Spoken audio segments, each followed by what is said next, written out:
Elections కన్నా ముందే కూటమి ప్రభుత్వంలో భాగస్వాములుగా ఉన్నాం కాబట్టి తప్పకుండా బిల్లుకు మేము మద్దతు ఇచ్చామనేది బహిరంగ రహస్యం. దాంట్లో ఏం దాపరికాలు లేవు, ఇంకోటి లేవు.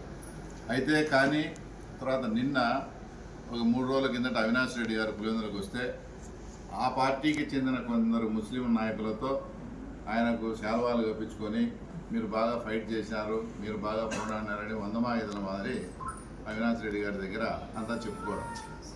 మేమేం చెప్తున్నామంటే మేము పొత్తులో ఉన్నాం కాబట్టి మా పొత్తులో ధర్మంగా భాగంగా మేము 100% మెజారిటీ 100% సపోర్ట్ చేశాం.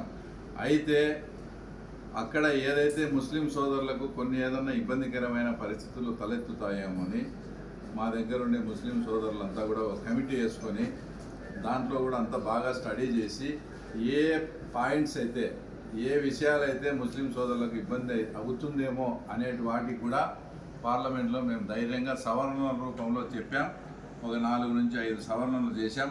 దాంట్లో 3 అత్యంత ఇంపార్టెంట్ అయినటువంటి సవరణ